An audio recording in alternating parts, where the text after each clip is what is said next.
The halls of St. Jude's Trauma Center were reserved for the elite Ivy League doctors and nurses with egos as big as their paychecks. When Sarah walked in, wearing scrubs that looked 2 sizes too big and a silence that unsettled the room, they didn't just ignore her. They laughed. They called her the mute, the maid, and the liability. They tried to force her out, but they didn't know who she really was. They didn't know that the scars on her arms weren't from clumsiness, but from shrapnel. They didn't know that their most high-value patient, a dying Navy SEAL commander, was holding on for one reason only. And it wasn't for the doctors. The laughter in the break room of Ward 4 West wasn't subtle. It was the sharp, jagged kind that was meant to be heard through the thin drywall. I asked her for a clamp, and she handed me a hemostat. Dr. Julian Thorne scoffed, leaning back in his leather chair. He was the golden boy of St. Jude's, a trauma surgeon whose Instagram following rivaled his surgical success rate. I swear HR is scraping the bottom of the barrel. She looks like she wandered in from a bus stop. She's 45 if she's a day. Nurse Jessica Thorne's head, surgical nurse, chimed in, stirring her oat milk latte. Who starts their residency or nursing rotation at 45, and have you seen her hands? They shake. I saw her trembling when she was prepping the IV tray for Mrs. Gable. Probably the DTs, Thorne muttered, checking his watch. Alcoholic or burned out. Either way, get her out of my OR. If she touches a patient during a critical procedure, I'm filing a formal complaint against administration. Outside the door, Sarah Mitchell adjusted the collar of her scrub top. It was blue standard issue, but on her it hung loosely, hiding a frame that was wiry and hardened. She had heard every word. She didn't blink. She didn't storm in to defend herself.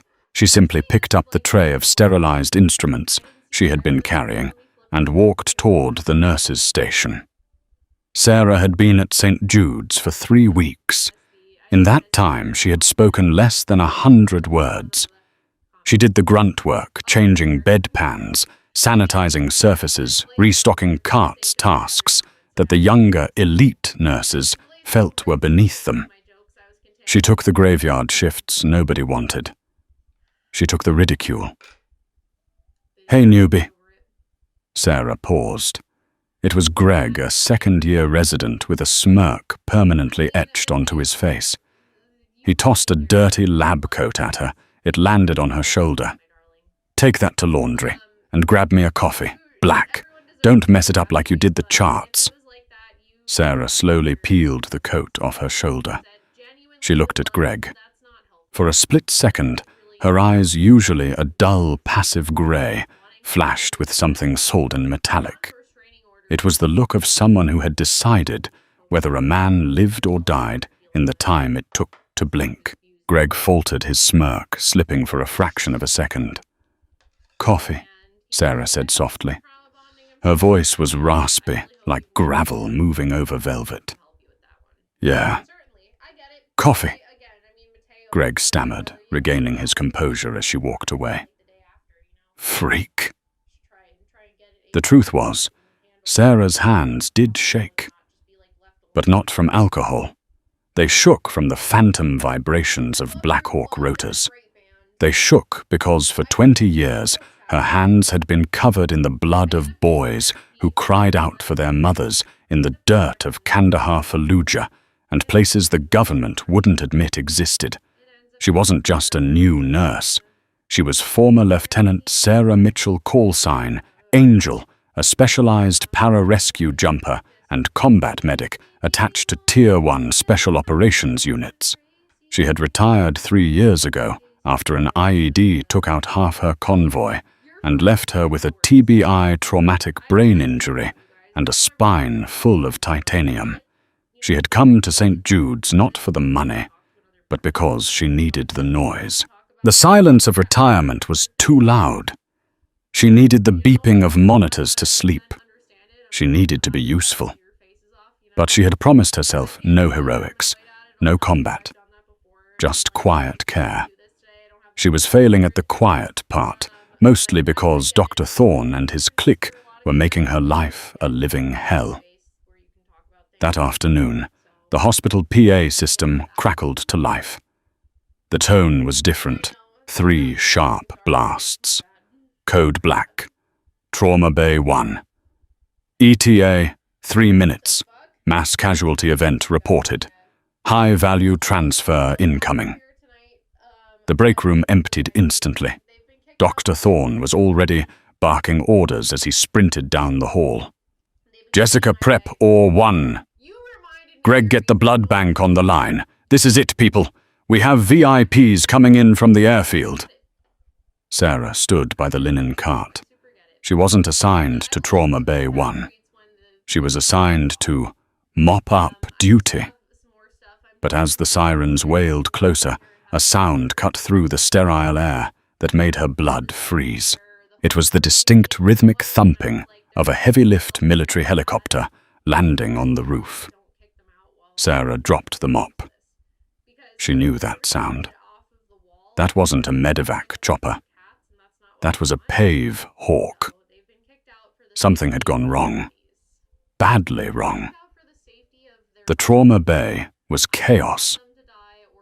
The doors burst open, and paramedics, accompanied by 2 massive men in plain clothes wearing tactical headsets, wheeled in a stretcher. The patient was a mess of wires, blood-soaked gauze, and shattered bone. Male 40s, multiple gunshot wounds to the thoracic cavity. The lead paramedic shouted, his voice cracking. BP is 60/40 and dropping. We lost his pulse twice in the bird. Dr. Thorne stepped up, his ego swelling to fill the room. I've got this. Clear the way.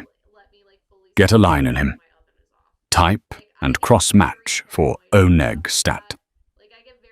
The men in the tactical gear hovered aggressively. One of them, a bearded giant with a scar running down his neck, grabbed Thorne's scrub sleeve. Doc, the man growled. You listen to me. This is Commander Hayes. You lose him and there is no hole deep enough for you to hide in. Thorne yanked his arm away. Get these men out of my OR. I am trying to save a life here. Security ushered the operators out, but the tension remained thick enough to choke on. On the table, Commander Marcus Breaker Hayes was fading.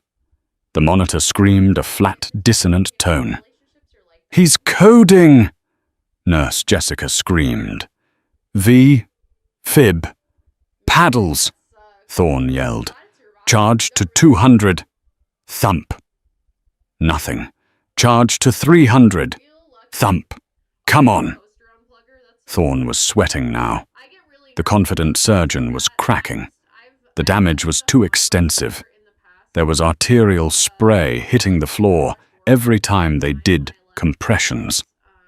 Where is the bleeder? I can't see anything through this mess.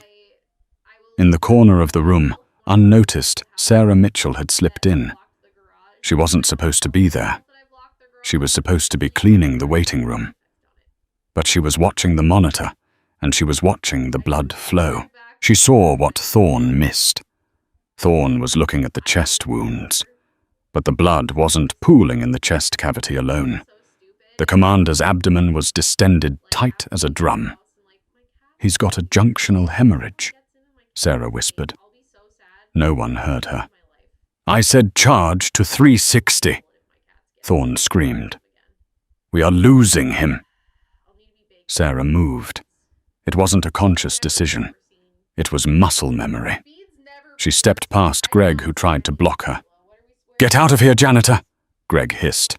Sarah shoved him. It wasn't a gentle push. She drove her shoulder into his sternum with enough force to knock the breath out of him, sending him stumbling into a cart. Hey! Thorne looked up, eyes wide with rage. What the hell are you doing, security? Sarah ignored him. She reached the table. She didn't look at Thorne. She looked at the wound on the commander's upper thigh, high up near the groin, hidden by the shredded tactical pants. It was a femoral artery, nick bleeding internally disguised by the chest trauma. "He's bleeding out from the femoral," Sarah said, her voice commanding, dropping an octave into her command voice, the voice that had directed fire teams under mortar attack. "Stop compressions. You're pumping the blood out of him." "You are fired," Thorne roared. "Get away from the patient." Sarah didn't flinch. She jammed her fist, literally, her entire gloved fist deep into the open wound on the commander's groin. It was a brutal, archaic maneuver. The room went silent. "I said stop compressions." Sarah stared Thorne dead in the eyes. "Look at the monitor." Thorne looked. The blood pressure, which had been flatlining, gave a small, weak blip. Then another. The massive arterial spray that had been coating the floor slowed to a trickle. By applying direct manual pressure to the artery against the pelvic bone, she had crimped the hose. He stabilized," Jessica whispered, staring at the screen. Sarah didn't smile.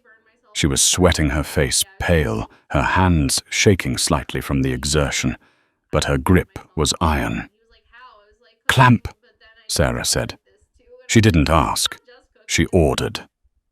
Thorne stood frozen. His brain couldn't process what was happening. The janitor nurse, the one he mocked for trembling hands, was currently elbow deep in a Navy SEAL, holding his life together with sheer brute force.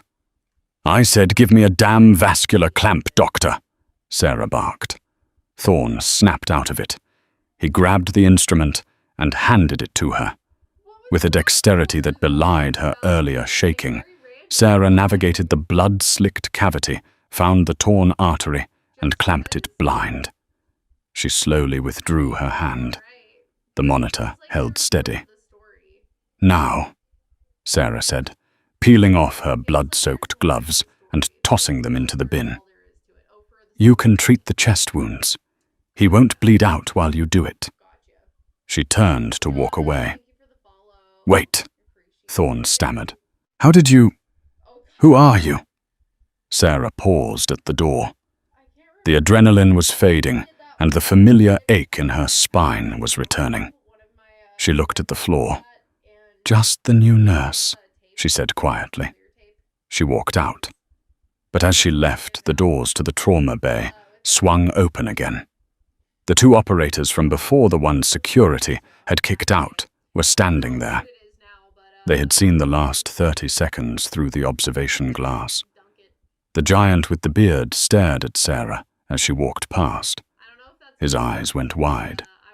He looked at her face, then at the way she walked, favoring her left leg slightly. "Angel," the operator whispered. Sarah didn't stop. She kept walking until she reached the locker room, where she sat on a bench and buried her face in her hands. She had broken cover. She had broken protocol. And she had definitely just gotten herself fired. Inside the trauma bay, Commander Hayes's vitals were stabilizing. But the drama was far from over. Thorne was already spinning the narrative in his head. "I saved him. I directed the nurse. It was my team." He had no idea that the man on the table was waking up, and he certainly had no idea that Commander Hayes owed Sarah Mitchell a debt that couldn't be paid with money. The adrenaline had long since evaporated, leaving Dr. Julian Thorne with a calculated coolness. He stood in the office of Hospital Administrator Marcus Sterling, a man whose concern for the hospital's endowment fund far outweighed his concern for patient care. "She assaulted a resident, Marcus," Thorne said, smoothing his pristine white coat. "She physically shoved Dr. Greg Evans, and then she shoved her unwashed hands into a sterile surgical cavity. It's a miracle Commander Hayes didn't go into septic shock immediately. I had to intervene, repair the damage she caused, and stabilize the patient myself." Administrator Sterling tapped his pen on the mahogany desk. But the patient is alive, because of me. Thorne lied without blinking. I guided the team. She was a disruption. A dangerous, unhinged disruption. I want her license revoked, and I want her gone. If the Navy finds out a geriatric, shaky-handed nurse was manhandling a SEAL commander, we'll lose the military contract. Sterling nodded slowly. You're right. We can't risk the liability. Draft the termination papers. I'll have security escort her out before the shift change. While the administration plotted her demise, Sarah was down in the sterilization room scrubbing instruments. The water was scalding hot, turning her hands raw and red, but she didn't feel it. She was lost in a memory, a dust storm in the Argan Dab Valley. The smell of burning diesel and the weight of a dying boy in her arms. She knew she was done. She knew Thorne would spin it. In the civilian world, results didn't matter as much as protocol. In her old life, if you saved the hostage, you were a hero.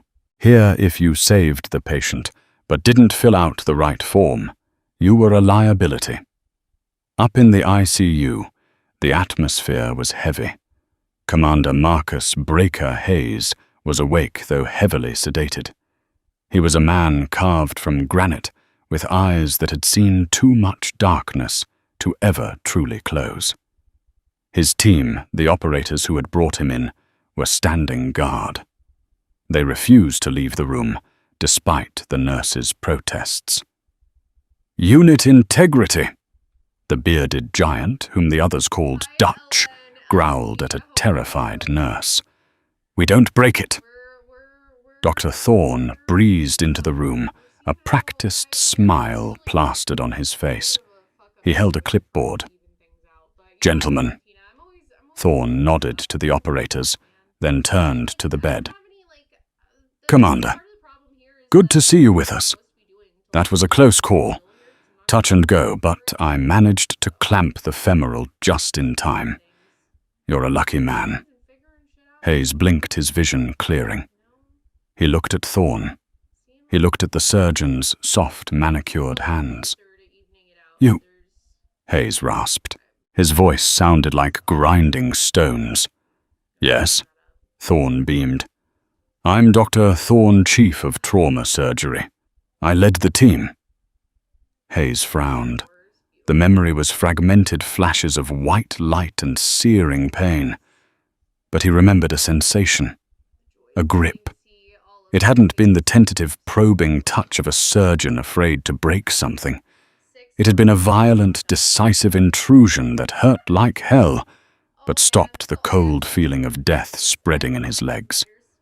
And he remembered a voice, not this man's smooth baritone, a woman's voice, raspy, smoky, commanding. There was a woman, Hayes whispered. Thorne's smile didn't waver, but his eyes tightened. Ah yes, the nurses. They were assisting me. Standard procedure.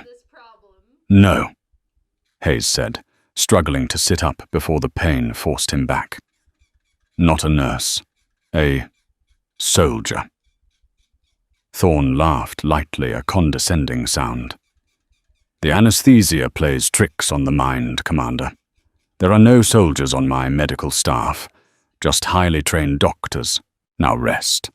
You need your strength. Thorne turned to leave, signaling the nurses to increase the sedative.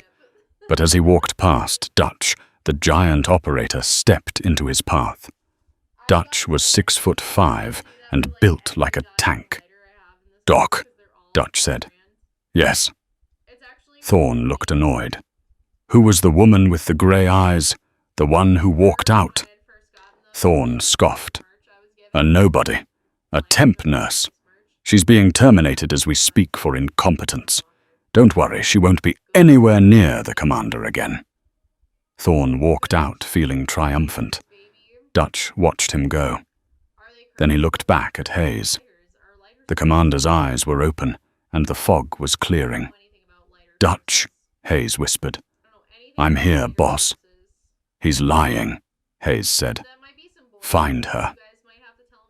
Sarah sat in the small, windowless office of Human Resources. Across from her sat a woman named Karen, who looked more bored than angry. Ms. Mitchell. Karen sighed, sliding a piece of paper across the desk. Dr. Thorne has filed a formal incident report. Insubordination.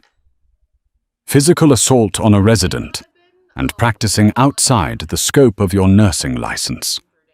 We have no choice but to terminate your employment, effective immediately.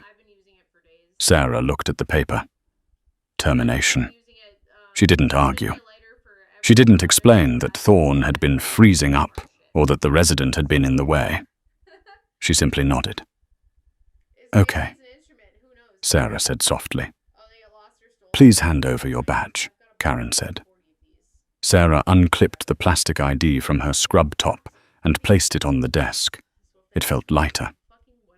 You have 20 minutes to clear out your locker. Security will escort you to the exit. Sarah stood up. Her back ached. The old shrapnel wound in her hip was throbbing a reminder that it was going to rain soon. She walked out of the office, flanked by 2 security guards, who looked at her like she was a criminal. They marched her through the main hallway. It was the shift change. The hallway was crowded with doctors, nurses, and residents. They all stopped to watch. News travels fast in a hospital. Everyone knew. The weird mute nurse had finally snapped and gotten fired. Good riddance, Greg, the resident she had shoved, sneered as she passed. He was holding an ice pack to his chest. Hope you enjoy flipping burgers. Nurse Jessica was there too, shaking her head. I told you she wasn't cut out for this. Too unstable. Sarah kept her eyes forward. She carried a small cardboard box containing a stethoscope, a spare pair of socks, and a framed photo of a dog that had passed away years ago. That was it. That was her whole life at St. Jude's. She reached the lobby. The automatic doors were just ahead. Freedom. Silence. Hold it. The shout was so loud it rattled the glass in the reception booth. The security guards stopped. Sarah stopped. Down the long corridor coming from the elevators was a phalanx of men. It was Dutch and 3 other operators. They weren't walking. They were moving with a purpose that made the doctors and visitors scramble out of the way. Dutch spotted Sarah. He pointed a finger at her. You, Dutch bellowed. Don't move. The security guards put their hands on their belts. They didn't carry guns, just tasers. Sir, you can't be down here. This is a restricted... Dutch didn't even look at the guard. He just kept walking until he was standing 2 feet from Sarah. He towered over her. The hallway went dead silent. Everyone was watching. Was she in trouble? Had she hurt the patient? Was this the military police coming to arrest her? Greg smirked. Oh, this is going to be good. They're going to arrest her. Dutch looked down at Sarah. He looked at the cardboard box in her hands. Then he looked at her face, studying the scar above her eyebrow, the grey eyes the way she stood with her weight distributed evenly, ready to move. Ma'am, Dutch said, his voice surprisingly gentle for a man of his size. Commander Hayes is asking for you. Sarah tightened her grip on the box. I don't work here anymore. I was just fired. Dutch's head snapped up.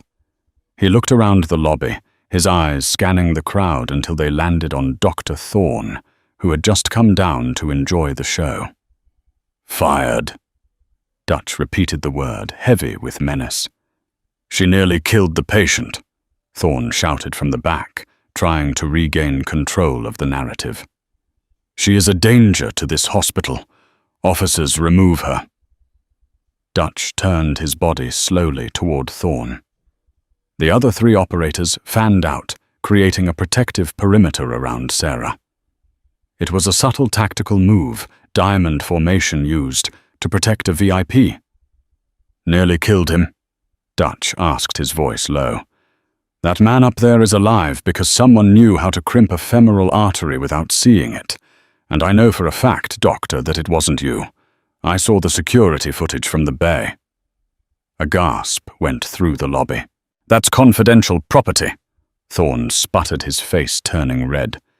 It's evidence, Dutch corrected.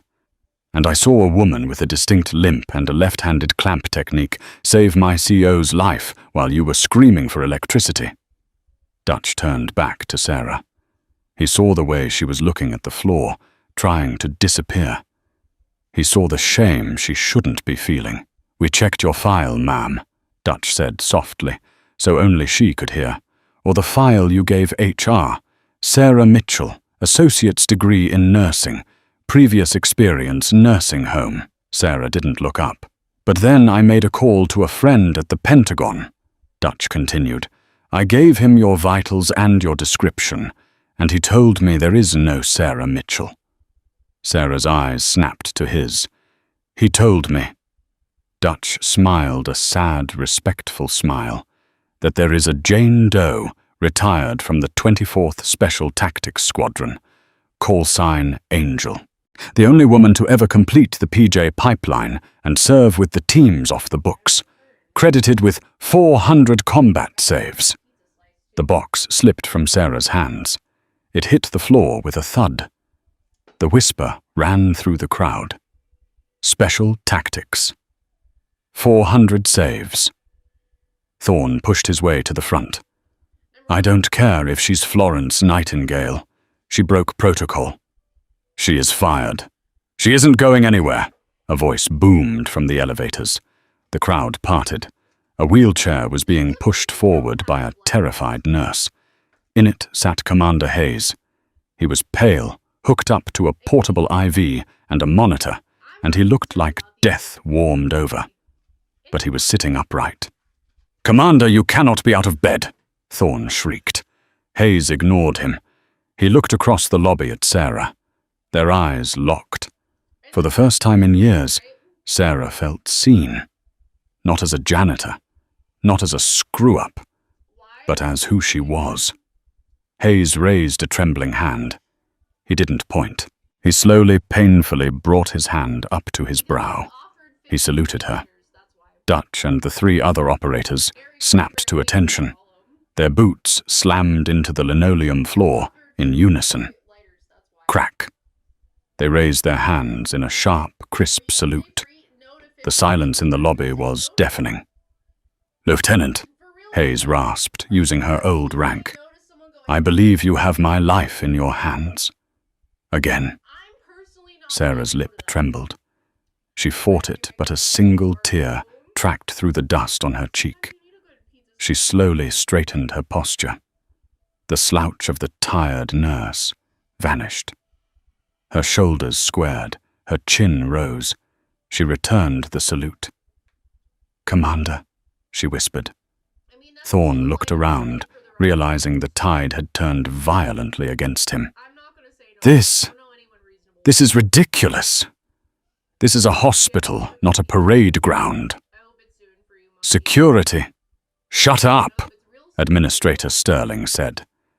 He had appeared on the balcony overlooking the lobby. He had been watching the whole thing. He looked down at Thorne. Shut up, Julian. Sterling walked down the stairs. He approached Sarah. He looked at the operators, then at the commander, and finally at the new nurse he had just ordered fired. Ms. Mitchell, Sterling said, his voice shaking slightly. It seems there has been a significant misunderstanding regarding your employment status. No misunderstanding, Sarah said, her voice regaining that steel from the trauma bay. She looked at Thorne. I quit. No, Hayes said from the wheelchair. You don't. He rolled his wheelchair forward until he was right in front of her. I have a mission for you, Angel, Hayes said, and it pays better than this place. But before Sarah could answer, the hospital doors blew open again. But this time, it wasn't a patient. It was a man in a black suit holding a briefcase, followed by 2 state troopers. "Dr. Julian Thorne," the man in the suit asked. Thorne blinked. "I am Dr. Thorne. I'm from the Medical Ethics Board," the man said. "We just received a digital packet containing security footage of Trauma Bay 1, along with audio logs of you falsifying patient records." Thorne went pale. He looked at Dutch. Dutch held up his phone and winked. "You're suspended pending an immediate investigation," the man in the suit said. "Troopers, please escort the doctor off the premises." As Thorne was dragged away, kicking and screaming about his reputation, the lobby erupted into applause. Not for Thorne. They were clapping for Sarah. But the story wasn't over. Because the mission Hayes had mentioned wasn't just a job offer. It was a warning. The people who had shot Hayes were still out there, and they knew he was at St. Jude's. The hospital wasn't safe anymore. The applause in the lobby died down as quickly as it had started, replaced by a cold, vibrating tension. Commander Hayes didn't smile. He grabbed Sarah's wrist, his grip surprisingly strong for a man who had flatlined an hour ago. "Angel."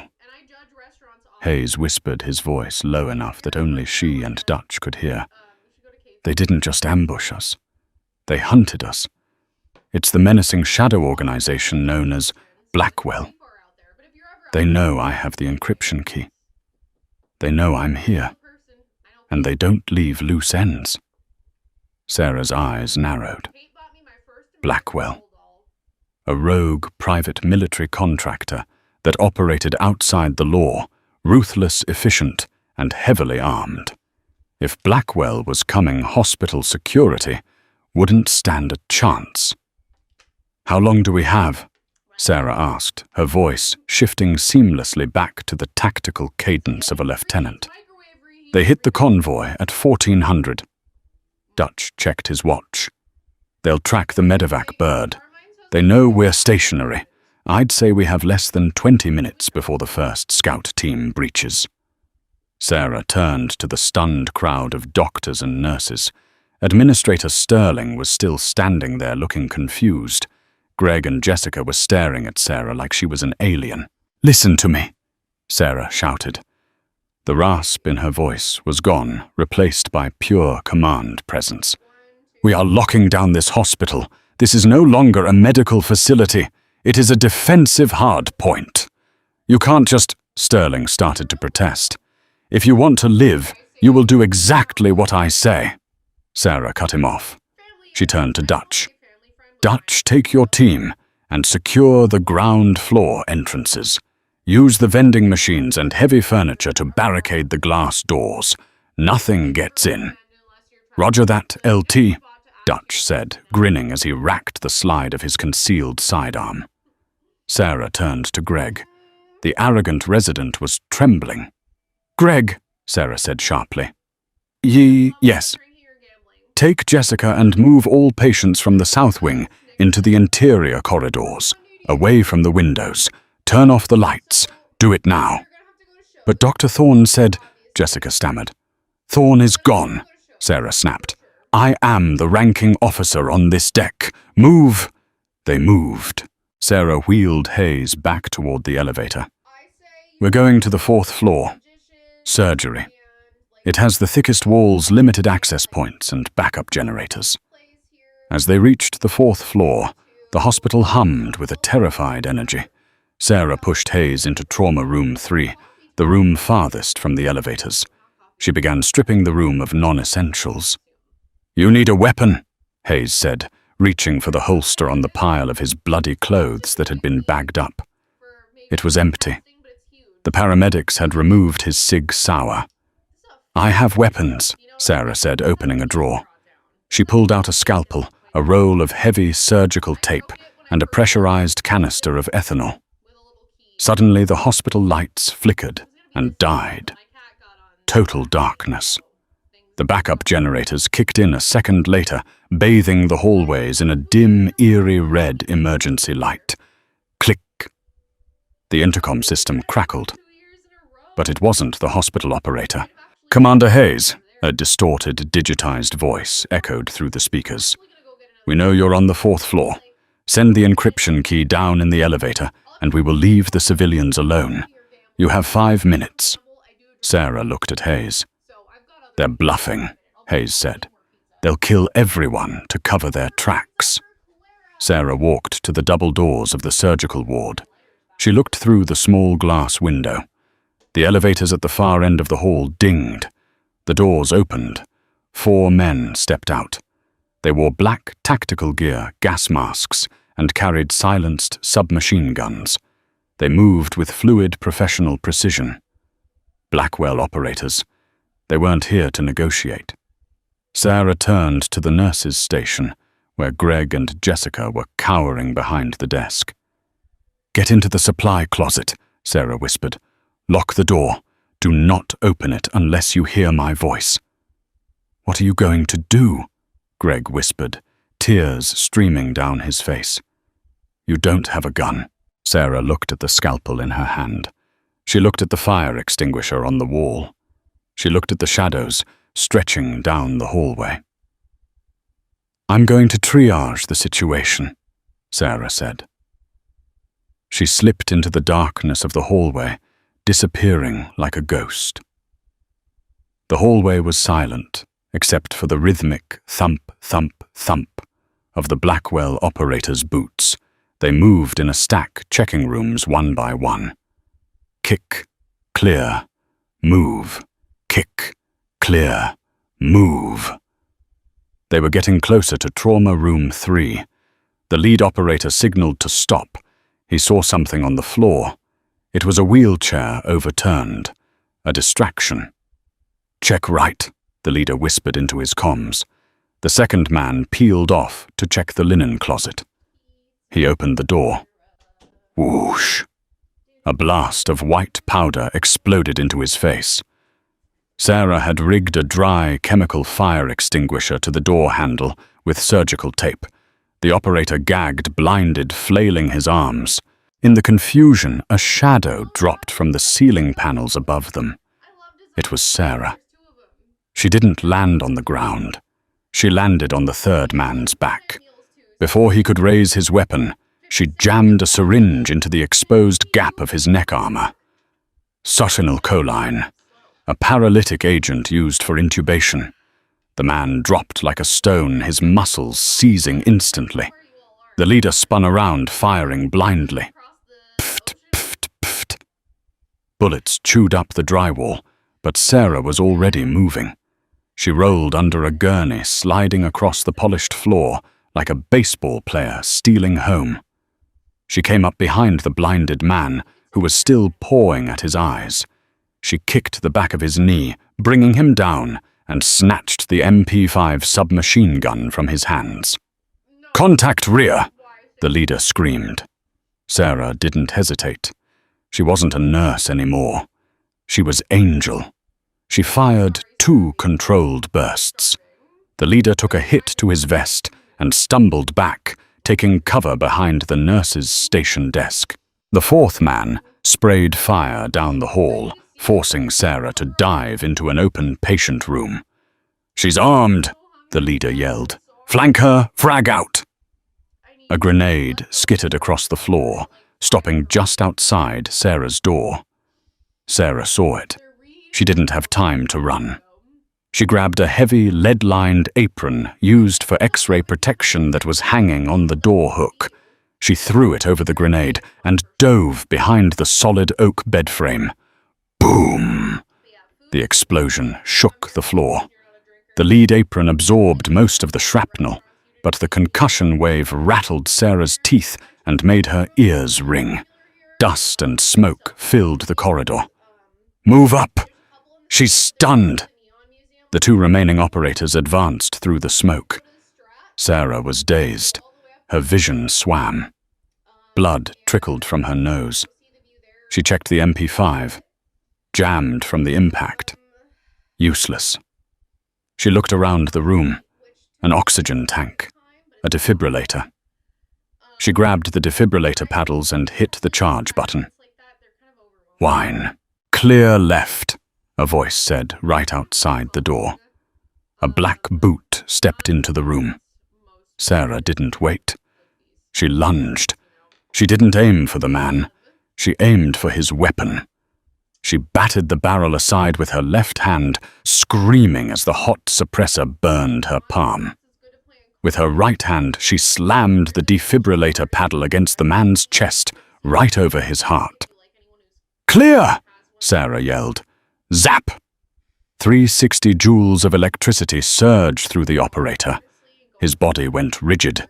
His finger clamped down on the trigger, sending a spray of bullets into the ceiling before he collapsed, convulsing. One man left, the leader. Sarah grabbed the fallen man's pistol, a Glock 19. She rolled onto her back, aiming at the door. But no one came in. Silence. "You're good," the leader's voice called out from the hallway. "For a nurse." "I'm not a nurse," Sarah called back, her voice steady, despite the pain in her hand. "I know," the voice said. "Angel, we read your file. Pity. You could have worked for us. I don't work for traitors. Then you die." A metal canister rolled into the room. Not a frag grenade. Flashbang.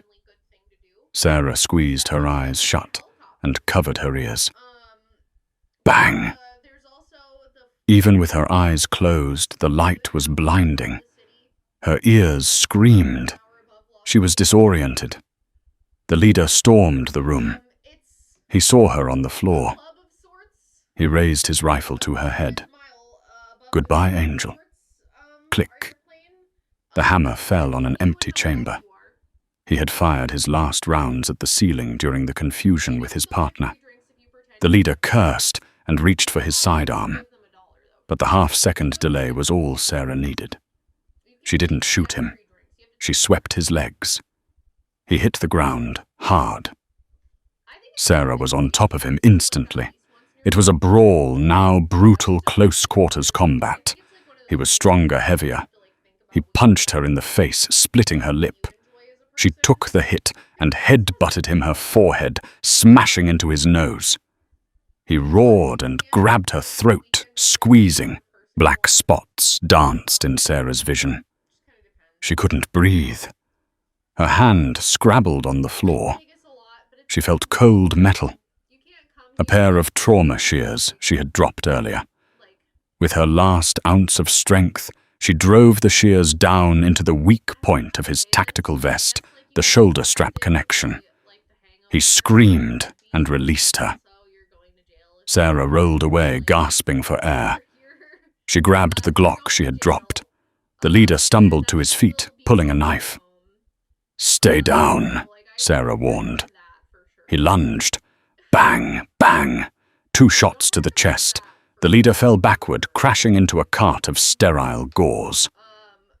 Silence returned to the 4th floor. Sarah sat there for a moment, panting, blood dripping from her nose and lip. Her scrub top was torn, revealing the old scars on her arms. "Is it over?" Sarah spun around, gun raised. It was Greg. He was peeking out of the supply closet, his face pale as a sheet. He looked at the bodies of the highly trained Vought mercenaries scattered in the hallway. He looked at the burnt mark on the wall from the grenade. And then he looked at Sarah. She was covered in dust, blood, and sheetrock. She looked terrifying. She looked magnificent. "Check the stairwell, Greg," Sarah said, standing up and wiping the blood from her mouth. "And get me a suture kit. I think I popped a stitch." Greg nodded frantically. "Yes, ma'am. Right away, ma'am." Sarah limped toward Trauma Room 3. She opened the door. Commander Hayes was sitting up, holding a scalpel ready to fight. He saw Sarah and relaxed. "Status?" Hayes asked. "Floor secure," Sarah said, leaning against the door frame. 4 hostiles down, but they'll send a second wave. We need to move." We can't, Hayes said, nodding toward the window. Sarah looked out.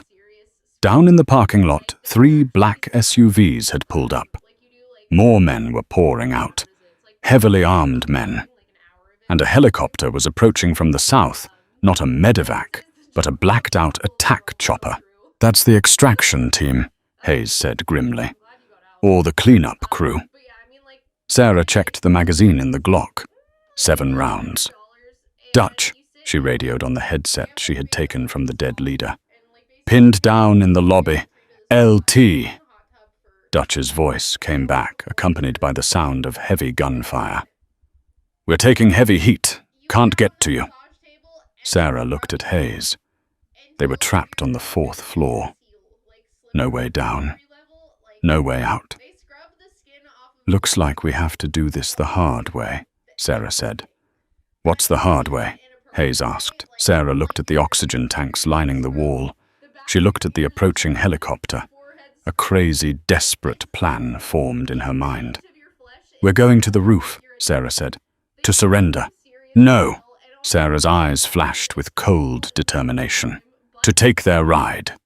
The stairwell to the roof was a vertical tunnel of concrete and darkness. Sarah didn't push the wheelchair. The stairs made that impossible. Instead, she had Commander Hayes's arm draped over her shoulder, her body acting as a crutch for his shattered frame. Every step was a battle against gravity and pain. Leave me, Hayes gritted out, sweat stinging his eyes. You can make it to the perimeter. Negative, Sarah panted, her legs burning. We leave together or we don't leave. They burst through the heavy steel fire door and onto the roof. The world exploded into noise and wind. A sleek, matte black MH-6 Little Bird helicopter was hovering just feet above the helipad, its rotors whipping the rain into a frenzy. The downdraft was immense, tearing at Sarah's scrubs. 4 men were fast roping down from the skids, the cleaners. They hit the deck with heavy thuds, weapons raised.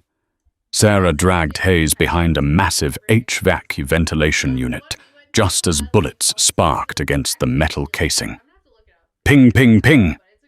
They have us pinned! Hayes yelled over the roar of the rotors. Sarah looked at the oxygen tank she had dragged up with them. It was a crazy gamble, a 1 in a million shot. But she was out of options. Cover your ears, Sarah screamed. She didn't aim at the men.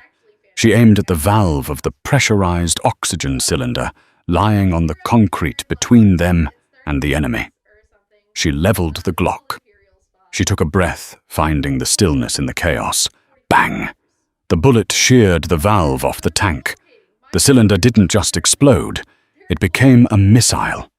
With a shrieking hiss of escaping gas, the heavy steel tank launched itself forward with terrifying velocity. It smashed into the legs of the lead mercenary, shattering bone before careening into the tail rotor of the hovering helicopter. Crunch.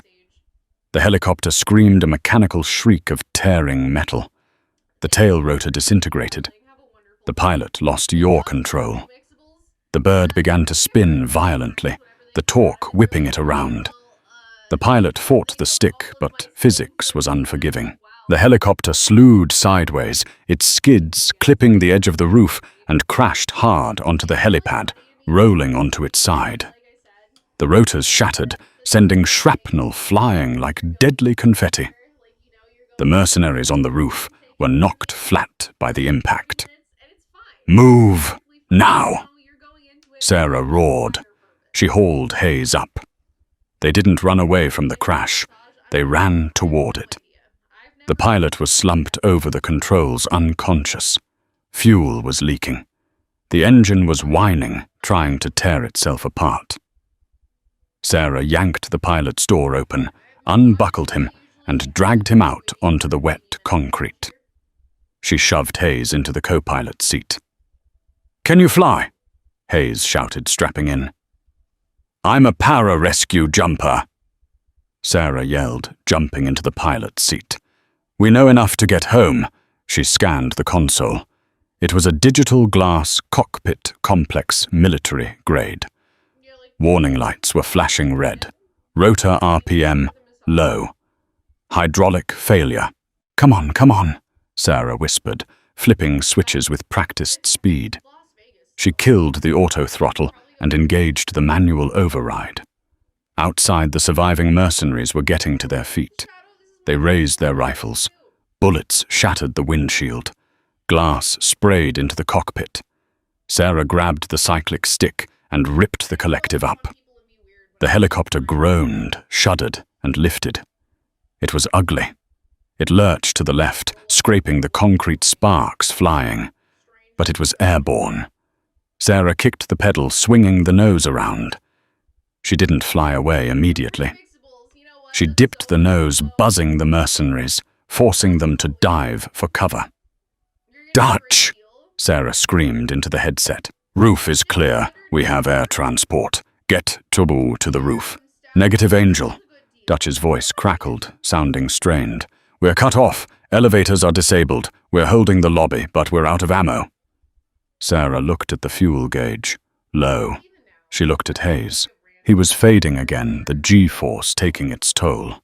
She made a choice. "Hold on," Sarah said. She pushed the stick forward. The damaged helicopter dove off the side of the building. For a terrifying second, they were free-falling toward the parking lot. Then Sarah pulled up at the last second, leveling out just 50 feet above the ground. She hovered right in front of the hospital's main glass entrance, the lobby where the battle was raging. Inside, Dutch and his team were pinned behind the reception desk. Blackwell operators were advancing. Sarah didn't have guns on the chopper. The crash had jammed the miniguns. But she had something else. "Brace!"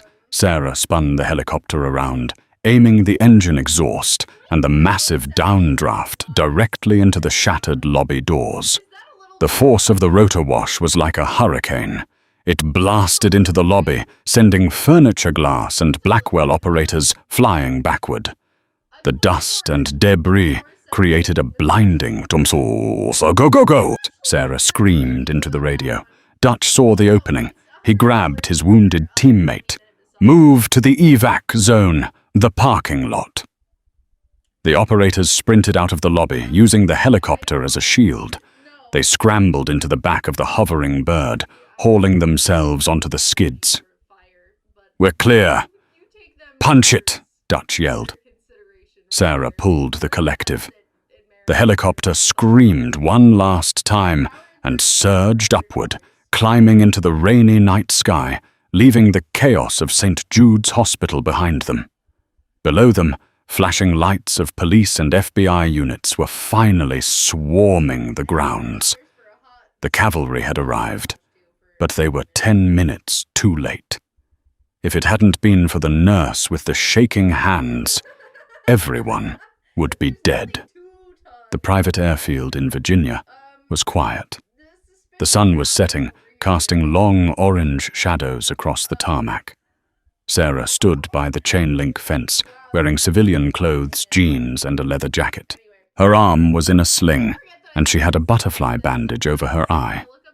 A black government sedan pulled up. Dutch got out first, looking clean-shaven and wearing a dress uniform. He opened the back door. Commander Hayes stepped out. He was on crutches, but he was standing. He wore his full dress whites, the gold trident of a Navy SEAL gleaming on his chest. He walked over to Sarah. "They told me you declined the medal," Hayes said softly. Sarah shrugged, looking at the runway. "I didn't do it for a medal. I just wanted to do my job." "You did a hell of a lot more than that," Hayes said. "Blackwell has been dismantled. The files you secured.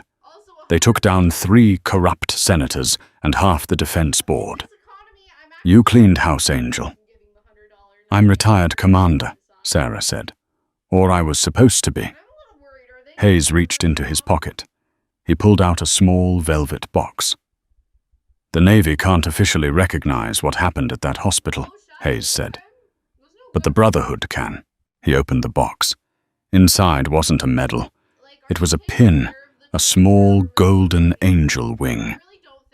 The guys from the squadron voted. Hayes smiled. You're not Angel anymore. Call sign is Valkyrie, because you choose who lives and who dies. Sarah took the pin. She felt a lump in her throat. What about the hospital? Sarah asked. Dr. Thorne. Dutch laughed, stepping forward. Thorne, he's currently facing federal charges for medical negligence and fraud. And get this, Administrator Sterling resigned. The board appointed a new chief of nursing. Who? Jessica, Dutch, grinned. She grew a backbone that night.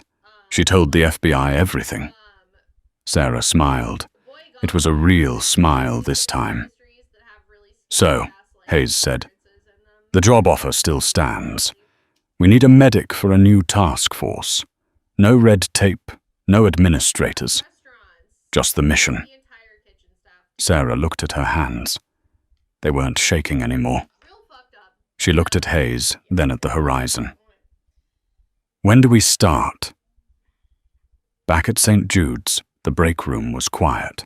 A new nurse was restocking the shelves. Greg, the resident, walked in. He looked different, humbled. He saw the new nurse struggling with a heavy box. In the past, he would have ignored her. He would have laughed. Here, Greg said, stepping forward.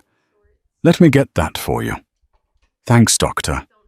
The nurse smiled. Greg looked at the empty locker in the corner, the one that used to belong to Sarah. Someone had taped a small printed picture to it. It was a blurry photo from a security camera, showing a woman standing amidst the smoke, holding a defibrillator paddle like a shield. Underneath it, someone had written one word in Sharpie, respect. Greg tapped the photo, then turned back to the room. Carry on, he said. The legend of the nurse who was a soldier would never leave those halls, and the doctors never laughed at a new hire again. This story isn't just about combat. It's about the invisible battles people fight every day.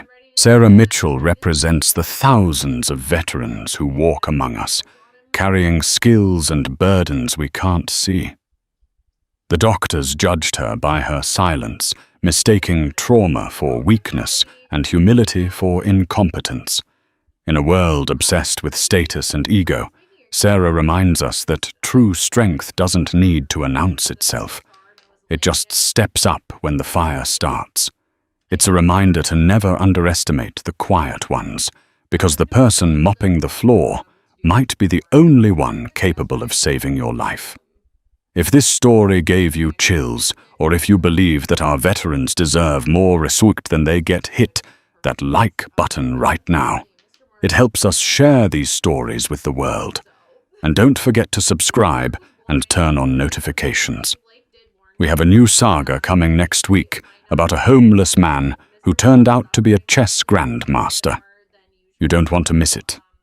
Comment Valkyrie below if you made it to the end. Thanks for watching.